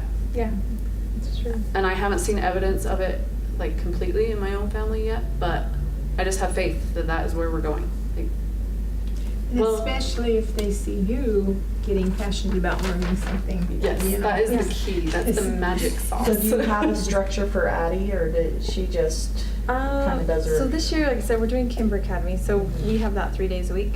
But last year and the years before that, I would say I'm the worst. And I really think you have to understand that homeschooling depends on the personality type of the mom. Mhm. Okay, so my personality type is expressive. I'm like yellow, like all over the place. I can barely wrap my mind around anything. I'm disorganized. Like and so for me, it's a little bit more fun and a little more sporadic. And I have a hard time saying every day, okay, kids, it's 8 o'clock. We're gonna do this and this and this and this. But if they're, like I said, we never go a day without reading scriptures. So every day we read scriptures, and we do it at night because it just is easier for us. But I would say any time that works for you to get that in. And then ideally, I love the morning. So for me, I feel like morning is kind of sacred time with your family, and up until about noon. And I think that's just feels about right. So if I just understand that in the mornings is when we're trying to get chores done, a little bit of reading done, no TV, no video games, nothing like that goes on. And the kids just kind of get used to knowing that in the mornings they get up, they have chores, we do breakfast together, we read scriptures, we do some reading, they work on their stuff, and then we're good. And it doesn't have to feel like it consumes your life, because then it's just, okay, well, up until lunch, we can handle that. And then your older kids, maybe after lunch, can still work on some things, or they can start working on their business ideas or whatever they're doing. But morning feels a little more sacred till about noon. So I agree with you on that one. And also, you're very creative. So it's going to be harder for you to Yes, be it is scheduled. hard. But I know other moms that are and successful you're at gonna having a have schedule. a lot of things. Yeah. A lot of mess. Yes, you know. it's always a mess. And I can't, it's still tricky to balance laundry and dishes, but this is probably one of the best advice and that works for me. We heard if you're LDS, I don't know if you're LDS, but we should do family councils. Okay, so every Sunday night, this is what our family council looks like. We have a whiteboard in our house, and I draw out every day of the week. And on the board, I say, okay, kids, what do you have this week? Oh, we have scouts, young women's, this, that, soccer, whatever, right? And put it all on the board. And then we go through meals, like every meal that we're gonna have that week. Okay, what should we have? And then we put it all on the board. And then just anything that's happening that week in our family, it goes on the board. And this has saved me big time because I'm busy. I'm running a business. I'm teaching now. My kids are all different places, so we have to be all on the same page as a family. So family council is key. Love it. You could do it just even on a piece of paper, like just do each day or whatever, however you choose, but just do some scheduling with your family. And then my older kids, we assign them some jobs that they have to do on the board as well. And responsibilities with the dog, like, getting the dog food and water and who's gonna sweep and take out the garbage. I mean, you can do it literally all the planning in 1 week in like a 20-minute session, right? And then you have a good plan, and you can assign kids to help with certain meals of the day and let them cook with you or whatever. But for me, being such a disorganized person naturally, I have to have a little bit of a plan. And so that helps me. And then, like I said, mornings are just kind of more family-oriented, learning, reading.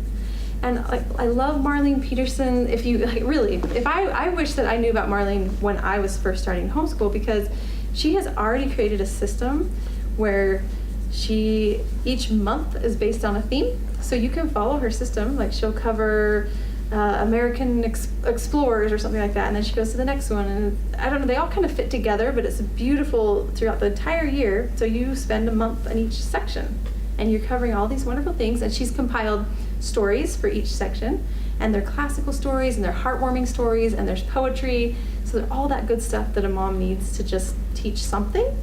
She's put together. So is that geared more for younger versus older? Yeah, but the older kids need it too, especially your Right. older kids coming out of high school. They need to have their heart opened back up. So they might need some more of that core phase as well. Okay. And so I get them involved or have them help read to the younger kids and do it as a family if you want. I mean, that's all to you. But I just wish people knew how unorganized my life was.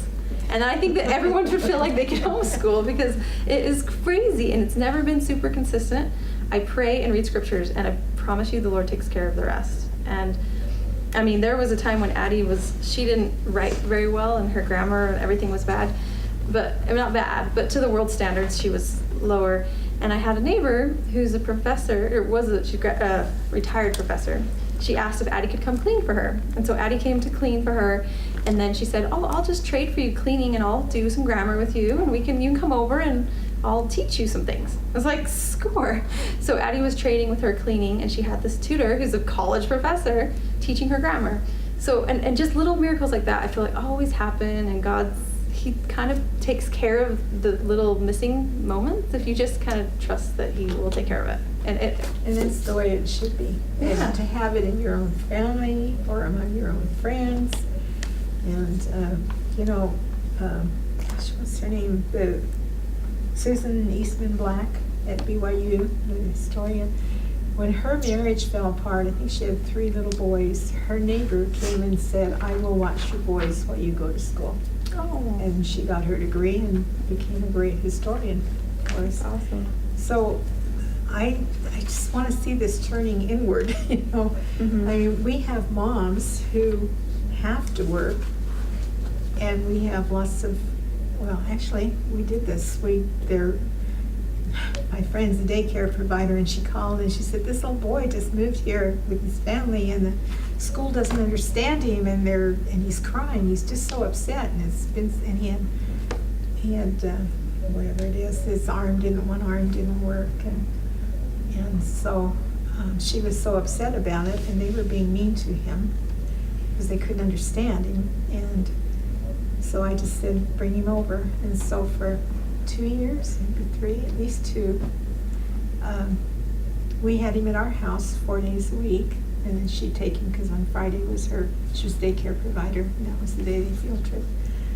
And he couldn't do much. He did have developmental delays, but at least he was happy, and we'd do some exercises, and then we'd do some phonics stuff, and we'd do some things where we'd bounce the ball back and forth to each other, and my husband took him every day down to the gym at the church, and they threw basketballs and stuff.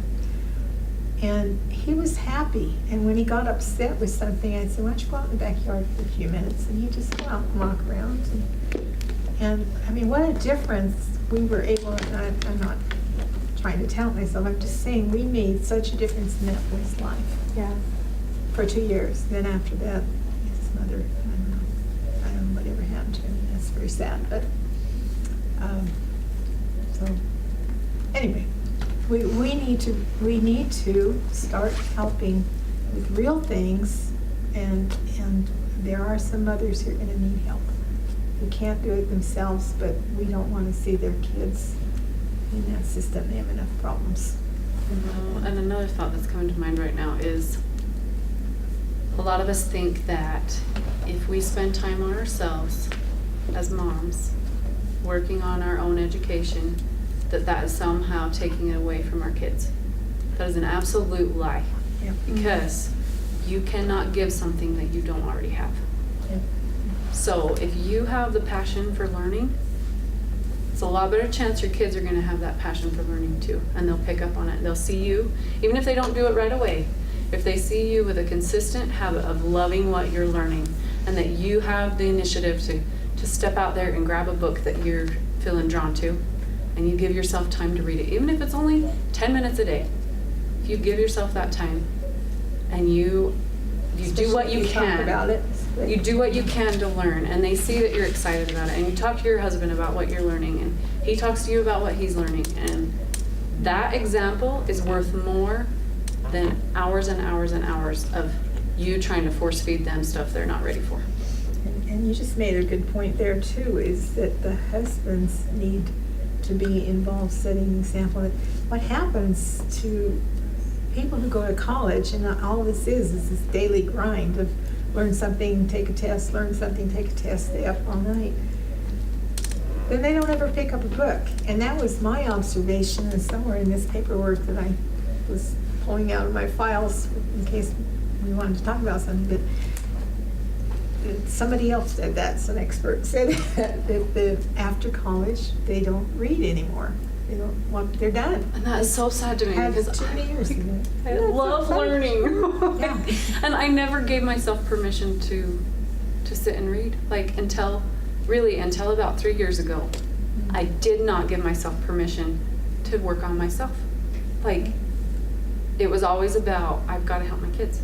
I've got to spend that time on my kids. I can't do it for me. That's being selfish if I do that. It's being selfish if I spend time reading for myself. But it is not true. It's totally a lie to hold you down and to hold your kids down, because if you are your child's most influential teacher, for good or bad. Parents are the most influential. And yes, that doesn't mean that they have to turn out exactly like you, and that there are these cases where kids, they meet a great teacher away from their family that really turns their life around or whatever. But for the most part, we are the main teacher. And whether they go, no matter where they go to school, we are the main teacher.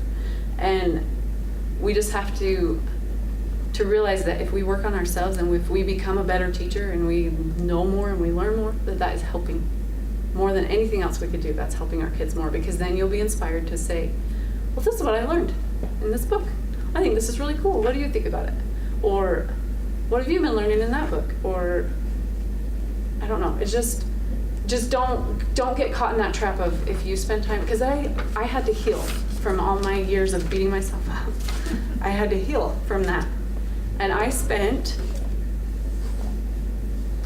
a lot of time in my room reading, praying, and crying, and learning to love myself. And I tell you that one thing of learning to love myself, which I'm still working on. I still have days where I'm like, oh, don't like myself today. But that thing has helped my relationship with my boy more than anything else. Is that because he's like me. He's just like me. So the things that bug me about myself, when he does them, it drives me crazy. And I've learned to be more forgiving and more kind and treat him better, because I treat myself better. And I really think that can do more. I don't know. Check your relationship with yourself. If you're struggling with anyone else, check your relationship with yourself and see where that's at. And it will usually, for me anyway, that's usually the root of it. If I'm not forgiving myself, then I'm a bear. Maybe have the time. Yeah, it's just after 4:30, so almost 4:40. Okay. You came in a little later. Do you I'm have any sorry. questions? No, it's I great. went to the other class thinking it was something different, but it wasn't. So anyway, this is what I was supposed to do. Oh. I do have a question. Well, I have a couple questions, but for one, do you guys have suggestions for like homeschoolers that have blogs to read? You know, like either structure of how, or if you guys do, you know, of how you set up homeschool? Because I have 4 kids.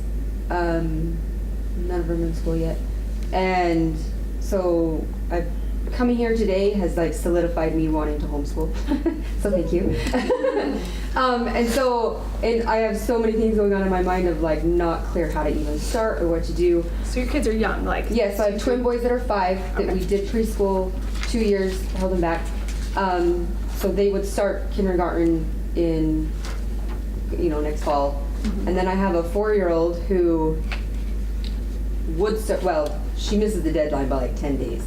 So I'm planning on teaching 3 out of my 4 like at the same time. Yeah. Then I have a 2-year-old. So I guess I just need to read more on like how different homeschoolers like structure their day or their, with starting at kindergarten. Yeah, well, I probably just said a lot of things at the same time. No, that's because my good. head's sort of spinning, but that's good. I think Joyce actually has a site that's helpful. Do you? Yeah, I don't know that I have that exactly on I do have a website, and I have so much stuff I want to put on it. But I send newsletters out. So, and that's, let me just give you this. And I just barely started a Facebook page that I plan on like kind of Thank you. That's. like a little bit of a blog. That's all of I don't know. ours. Okay. Like to share my journey of just toward greater light and love. Like, cause I'm all like, I feel like I'm growing a lot the last few years, and then still I always want to be growing. I don't want to stop growing. But and I'll share things. It won't all be homeschool stuff, but it will be like personal growth type stuff. So what's it called? And it's called Risha's Candlestick Page on Facebook. And I just barely started it like yesterday. So I've been toying around with the idea of starting a blog for like 2 years, and I'm like, I'm just gonna start it on Facebook because I don't know how to do a website. So Risha's Candlesticks. Risha's Candlestick Page. It's a very interesting article. And you said Joyce had a blog? Yeah, Joyce has a website. I'm not sure what it is. It's there. I just cannot say enough good about Marlene Peterson. I mean, honestly, Marlene I know. Peterson's good. Okay. I just think she's so good. You guys should look into her. And then the tjed.org is really good. And that's on one Okay. too, that's just one page, so. Yeah, and I wrote down Marlene Peterson. Does she have a blog? Her website, I think, is called The Well-Educated Heart. And look for, she's just kind of putting, she's kind of restructuring how things work. But I would, if you guys are on Facebook, search Well-Educated Heart. There's a group. And so these are all other homeschool moms that are part of this group, and that is really valuable, especially with young kids. Because I know in your mind you're thinking, okay, kindergarten, I gotta make sure I have all these things checked off and they learn everything. But truly, like the young age is what most people call the core phase, and it's all about heart. Just getting them to just love learning and to be excited, and stories, music, poetry, and she's all about that, and it's beautiful. So, I mean, it just depends. Everyone has different style, but I really love what she's got going. So There's also something called unschooling Yes. that you can look My up. sister-in-law is. And that's kind of more my philosophy. Yeah, and well, that's and I kind of, I what I was blend it. I don't thinking. know. I do all. yeah, me too. You just So- find what works for you. Like, what's your style? Like, I really am a big believer in that. Like, you pull cool things from all over and you make it yours. Yeah. Because that's where the magic is. So don't think of homeschool as something you're gonna do that's different than what I've been doing. You just keep doing what you've been doing, but upgrade a little. Yeah. A little more reading maybe, Is more there field trips. something? un-school.us is one that I know has helped me a lot, and her name is Anne. And I actually know her personally. Her parents are my next door neighbors. But very good. she lives in Idaho, and she talks a lot about nature and about how that is so powerful for, and she hasn't written on her unschool page a lot lately, but she does have another blog that is called Little Women and a Mom. And it's good. She's got a lot of good stuff, and she likes to take cool pictures and put them on there. Okay. Do you guys worry about, or I guess not worry, but try to follow, like, okay, during the kindergarten age they're supposed to read so much, or when do you start math, and when, I mean, or am I totally So just... my third child is 6 right now. He's kindergarten age. He doesn't know how to read yet. He knows some words and he can sound some stuff out, and he keeps on learning. But I'm not worried about it. Like, I read with him, and when he wants to write something, and he'll have me write it, or he'll invent spelling to write it, or there's like, if you get stressed about it, that's when I run, like, for me, if I get stressed about it, that's when I run into problems. So if I stay calm and cool about it and just let it flow and follow promptings as they come, things work out. Have you heard of Montessori? Is that something? So I know a lot of people that are like first starting with their kids are young. So Montessori is so fun because it's more hands-on. So we're going to talk about math, and we're going to touch things and count things and just make it more real life practical than let's do worksheets. Yeah. For that age. Okay. So Montessori is good. In other words, if you're giving them cookies, you count them. Yeah. And you don't really. Yeah, and like my kids do that now. Mom, I want 4 chocolate covered Okay, there you almonds. go. So 1, and they'll count it out. Exactly. So you're already homeschooling. there. You're Yeah, I Just keep doing that. We need to get rid of the word altogether. I just don't know what to do with my 2.5-year-old. Well, but That But will you she'll learn too. You give her a journal and a pen and you let her scribble. And then That's what I do with my 3-year-old. she'll play, yeah. Or if you're just reading, have some blocks or something for, and then you just read to other kids and they build. It's crazy. Like, it's never going to look picture perfect like Yeah. you just sitting there. Yeah. And sometimes it is. You have moments that are just amazing. Yeah. But a lot of times it's just expect that, okay? So, Mom, are you going to help me yet? yeah, Mom, it's my turn. Yes. My 2.5-year-old already reads to us. She'll, sit down, Mom, and who knows what she's saying, but That's so cute. That's perfect. That So- is the number, that's the precursor to she's the only one that does that. The other ones don't. The older one, yeah. But Well, and that's fine. So every time you But- think about saying, I'm going to homeschool, say 6 times, I'm my already child's homeschooling. teachers. Yeah, I'm my already. child's teacher. I'm not sending them off to someone else to be schooled. It's not necessary. Yeah. Don't need it. Did we mention Sarah McKenzie? Do you know who she is? Teaching from Rest. No. She wrote the book Teaching from Rest. Okay, there's I'm writing that more one down. websites. She has a book. It's called Read Aloud Revival. Oh, I have heard of her. Read Aloud Revival. Okay, so she Podcasts too, right? Yeah, she does podcasts. I haven't listened to them. But she is a homeschool mom, but she talks about the power of reading aloud to your children, and she gives great recommendations. And her name's Sarah McKenzie. I think Sarah McKenzie. And then she wrote a book about homeschooling in her style, and it's called Teaching from Rest. We'll give you guys a million resources, but she's Teaching from Rest. That's highly recommended. A lot of people just love it. So anyways, she's great too. So you guys have, basically now you have some tools. So just go start learning. Just read what you can, learn. I really recommend my book, A Meeting with the Principal too. I'm biased, but it's my experience and my story of how I came to homeschool. And if you're LDS, it will resonate with you. But anyways, that's, you still have some in there? I do, yeah. Okay. So you can get one. I grabbed a couple on my phone. Oh, okay. No worries. But it will help you. I really think, I have recently had moms contact me just reading that book and said, it's enough to kind of give them an idea of what it actually looks like and to not stress about things. Because ultimately, I don't know, what is it we want for, I guess it depends. We want our kids to have a good solid foundation. We want them to love God. We want them to, those are the things that are the most important. And ultimately, I don't know, it kind of goes back to the basics. Sometimes we overcomplicate things, but just love your kids. Love them, hug them, read to them, and they'll be fine. I wish I could somehow just let you know that that's true, but it is. Just let them know. Just love them. Love them. They'll be okay. Love them. Pray. Scripture is good. 5 verses every night. That's what we do. That's perfect.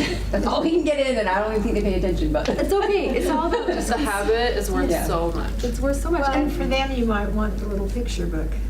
Yeah, do that That's too. okay. we do Yeah. both. Good.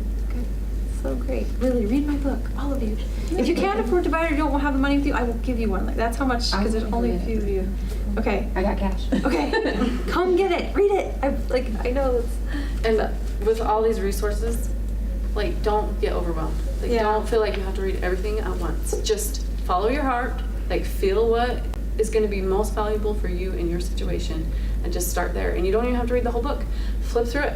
Be like, okay, I'm going to read this page right here. Or you find the chapter that seems like it's speaking to your heart the most, and just read that for starters, and just get started learning something that is going to help you. Yep. You don't have to read everything all at once, and don't feel like you have to learn everything all at once. I used to think I had to, I wanted to know everything right now. I was too impatient. I didn't want to wait. Yeah. But now it's I look at it differently, and I think, you know what? I think God is still learning. Eternal progression. I think God is still learning. I can learn forever. It's Well, my okay. It's take- good. It says in LDS scriptures that the gods with an S created the world. So I got to thinking about that, and I thought, well, okay. So did they take their families along? What dad goes off to do something and doesn't take his kids, right? So did we all participate in the creation of the world? Maybe. And if we did, that probably explains the ugly bugs.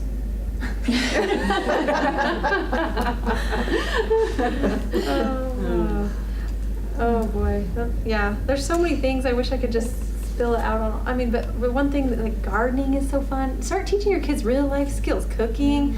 Let them learn how to do things. It's really empowering. I can see that my kids, that they know how to cook and some other things, and these other kids, and they don't know how to do any. They don't have practical skills sometimes. So just help them learn skills, like the everyday, the laundry. Teach them how to do those things, how to make a bed, how to wash the sheets. Like, just give them those skills, because look how many millennial age type kids cannot do the basics, right? Yeah. So that's a blessing. Too busy on their iPads or their phones or whatever. Yeah. Yeah. People are leaving out there. Oh, they are leaving. Okay.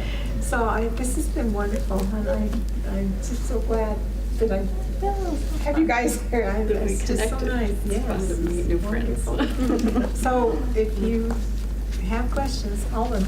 Call me. Oh, we can get. Do you get a piece of paper with our numbers? Yes. Okay. Good. Thank you guys. So and be sure to Very get helpful. those 2 articles online, because they'll help you, I hope. Yep. You guys are awesome. Just keep it up. And you know what, honestly, like this, I know a lot of people like you in your situations that are kind of teetering on homeschooling, and you may not take your kids out right now, but the seeds start to get planted and you might start learning, and this process will kind of unfold a little naturally. You don't have to just be like, oh my goodness, we're taking everyone out, and don't be scared. Just kind of start learning and just be patient, and things will sort of happen. Unless they're being badly served. Yes, and then just take them out. Don't leave them in there if it's doing damage. Yes, that is true. But don't overwhelm yourself either, so. Right, you Find a balance. You are the steward. You choose. Mhm. Like, own that, really, because you're the only one that knows for sure So what's best for your kids. You and God. So like how- you and your husband and God. They're how the can I ones. go to school and say I want to pull them out just for math? And Oh. do I need Not to worry elementary. about, Dual no, enrollment. he's 9th grade, and he has failed math since 4th grade, and just hasn't got it, and Sure. I don't know, so I'm gonna stop by and get some different homeschooling books to see if we can kind of get him along, but I mean, he just, Now, what Yeah. grade is he in? 9th. I mean, the only reason he passes is because he does his homework. What is? It's like pre-algebra, I think. So there's- I made 2 math videos. They're terribly, I'm not good at that sort of thing. But I have a YouTube channel, so you can just look it up under my name. I think it's called, you'll find it. Just Google my name and YouTube, and you'll find it. And they're very basic. I have a set of wooden blocks. Before I could afford to buy the wooden ones, I cut cardboard squares, and sticks and stuff, or use something else. But that will give you a foundation that maybe he didn't have. It's so simple. And it just, I had a granddaughter who was early in Common Core math, and she was in junior high, I think, and she just was failing miserably.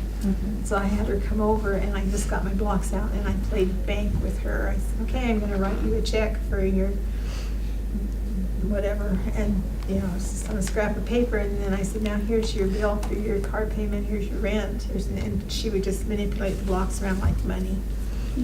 And 2 times, and I think the 3rd time she came, she brought a sister, and they did it without me, and she was good. She's so good. So that very basic stuff might be helpful. Okay. So that's the one expense that I think is worth, is those blocks. So maybe leave Like him in place for a value while blocks, and is that what see you're if I can catch him up, and then, because I mean, it's No, I just, wouldn't leave him in. just pull him out and just say, I'm gonna Just, we're gonna work at home. homeschool A this. friend, and- a lady in my neighborhood, her child was, had just never succeeded in math. She said, I'm just gonna take her out this year. And she started with her from the beginning and worked up with her until she, I mean, it's not that hard, really. We all made it through 6th grade math. So, okay, this is one more resource that I forgot. Have you guys heard of Khan Academy? KAHN? I'm a little suspicious of if you have to sign your name into that. Okay, see if they do, because they used to just have YouTube videos. Do they not anymore? I don't know. I Okay. was going there when I heard that they think they might have YouTube videos. Yeah, but because I was just aware of the YouTube I was videos. trying to figure out how to do some Common Core. Oh, there you go. Okay, but basically, what we have YouTube now. There's a lot of really great mathematicians that will teach you anything. And so sometimes with kids, just let someone else teach them too. Like Yeah. if there's a concept, like find a good video on YouTube. I've seen a couple really good There's some really great teachers. things. So Yeah, his But big this thing is is so he's, basic that it will help you his with math other is kids. really boring to him. He doesn't get it, and so it's boring, and then he puts up a wall and talks, and his teachers get mad, and they don't have the patience with him, and just tell him, oh, if you just shut up and pay attention. yeah. Well, Because he it's- doesn't get it, that's why he talks. It's the basic, Building. Yeah.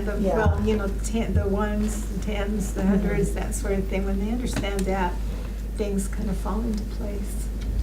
So, you can also do it with money, but the blocks are the right size, the 10 little. Uh-huh, yeah, I know what ones you're You know what I'm talking about. yeah. So, something else I was gonna say, but I can't remember. But that would be basic, and that will help a lot. Okay, but I can just go in and say I'm just pulling in for math? Yeah. Just tell them that's what you want to do. Remember, Okay. you have rights. Dual enrollment Okay. is what it's called. So if you want to leave him in public school for part of the time, Mhm. but you pull him out for a certain part of the time, it's dual enrollment, I think is what, Okay, at least in our district, that's what we call Yeah, it. it's, So- okay. Like you can adjust a schedule where he would have math first period when that, and then you could just take him in, Mhm. and then you can do the rest of the day, or you can have it at the end of the day and then just get him a little early, Okay. whatever. You have a lot more flexibility than I think you know. So, yeah. Or you just pull him clear out and Yeah. go for it. I that's what I'm struggling with, because he's finally doing good in school, other than math. Like he loves his English teacher, because she's fun. She's they've just done Shakespeare, and they're doing Edgar Allan Poe now, and so he's getting that fire. Mhm. You Well, know, and that's why you are the one to make that And decision. so I'm just like, do I, Yep. where he's excelling, do I let him do it, or do I pull him out because I know the crap that's coming in with it? yeah. Or, Yeah. Maybe so, going back next year. Well, and maybe it is that you just need a little bit more time to learn for yourself, like feel like you're not stressed. yeah. Because if you are stressed as a mom, it's Yeah. not a happy occasion. Yes, that's what I'm It's saying. not Take happy your for your time. kids either if you feel Mhm. super stressed. Like it's not good for them either. Yeah, definitely. So prepare yourself and get ready to get rid of the stress. And not to say that it can't be a good learning lesson too, because I mean I did it and I was stressed, and we all learned together how to not be so stressed. Mhm. You know, so hard times are not always bad either. Right. They can make you grow. Mhm. Yeah.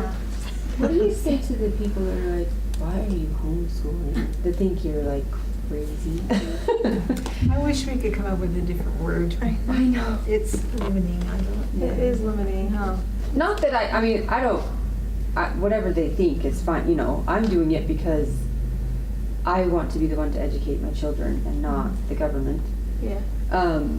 But, family or friends that are like, oh my gosh, If they're LDS, have them read my book. Just hand it to them. Be like, read this, and then we'll talk. Where is Yeah. your book? We didn't even show this. You have one. There, I think. Yeah, with, The So most- the other one, This meeting one? with the principal. I mean, truly, like if from an LDS perspective, everyone that I don't know what to say. They should read it because they should have no judgment towards you. First of all, the Yeah. saints were supposed to be educated in church schools, and then they jumped ship, and they warned them big time. They said, do not go to public school. And there's some quotes by John Taylor where he just like, he lays it out there, and George Buchanan as well. But the saints picked to go to the free public schools, and now look where we've come. Even then they had Bibles and prayer, and so now we've come to a place where they've eliminated all that. They've totally taken it out. Yeah. So I mean, for most people, you could just say, well, I feel like I want to have God in my kids' education. I want to be able to educate them. And if you always say like I feel, like people can't refute that. Yeah. I feel That's this a good way. Like point. I feel like God should be in their education. I feel like we should be able to talk about these things. It's good. I feel, okay. I feel. Use the I feel, because they Okay. can't. There's nothing they can say to that. Yeah, okay. And yeah, I've taught my kids to do the same thing, kind of, Yeah. So it works to say, oh, I feel, this is how I feel. People can't refute how you feel. Yeah. It's an absolutely beautiful book. Can I hold it up so I can? Oh, that's sort of fine. get it on the camera there. Is that okay? I think that's very basic, that one, and if you want more about what went on in history, there's this one from Jack Monette called Revealed Educational Principles.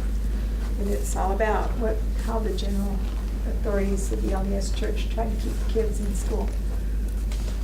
If that's sufficient, that's fine, that's the first one, this is the second. That one is, But then you guys can go out and teach people and inspire them too. And then, in time, like as all this stuff comes down the pipe, like with this world, all this data they're collecting and stuff, I think more and more people are going to want to go, yeah, maybe we should do something different too. It's just in time. We're just kind of leading out as pioneers, but I really think in time, people are going to have to start making change anyway. I can't imagine in the next 5 years that things are going to get better, No. So at some point, you'll see more and more. I really think there will be an exodus, actually, within schools. So it's coming. so, if you've got more questions, I'll stay, we'll stay. Yeah. But Do you guys do a co-op? I have in the past, and I've really liked it. Yeah. So I would look into that. It's And if fun you to don't connect have one in with your area, then start one. Yeah. Like, get connected with people and just, like, take the initiative and do it. Because good things happen when you get with, like, it's been a blessing for our family to be able to participate in group classes. Do you do that more so like when they're maybe older, like junior high, high school, or All does it ages. really matter? We do all ages. Yeah, it's fun. It's so good to be. You probably need to go, huh? Good catch your kids. One thing we did a co-op with, I was just 3 friends, and honestly, sometimes you don't need to go really big. Yeah. Even like one other friend or 2, because it just creates a little accountability, and your kids know they have something coming Tuesday at 10 o'clock, right? And it's kind of fun. So we just picked inspiring people from history, and so then that mom just we talked about, I don't know, Benjamin Franklin. And so then that day it was just fun. Like we did a little activity, we told a story, the kids love it, they get to play, and then boom, you're done. Yeah. When they're little. Yeah. So yeah, it can be whatever you want it to look like, but that's a fun option. Or just go to the park and let Yeah. them run crazy and play. Play date. While you visit with the moms. Yeah. Yeah. Yeah. There you Up go. until today, it was, do we homeschool, do we not, do we do a charter school? We knew we weren't gonna do public, and I know some charter schools aren't, good to do the same testing, Yeah. but honestly, today it was like, yes.